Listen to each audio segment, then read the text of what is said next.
Сегодня мы провели очень важное мероприятие. Это Общероссийская общественная организация «Кыргызский конгресс». Давно мы планировали провести такой бизнес-форум именно для молодых предпринимателей, выходцев из Кыргызстана. Ну, большинство из них уже граждане России. Сегодня они создают и здесь рабочие места, и помогают своей родине. Они становятся примером для развивающего, для подрастающего поколения. Это очень важно.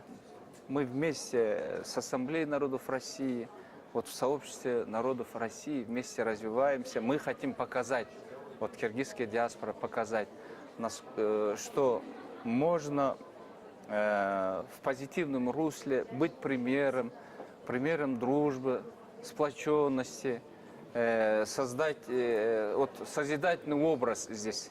Сегодняшнее мероприятие – это показатель. Очень много молодых людей пришли, рассказали о своем опыте.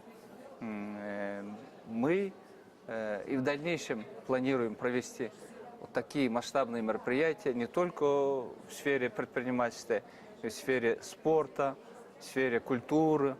И это как раз согласовывается с инициативой президента Российской Федерации о новой национальной политике. На сегодня Кыргызстан, являясь членом Евразийского экономического союза, между Киргизией и Россией торгово-экономическое отношение, культурное отношение очень такое динамично развивается, и народу это очень нравится.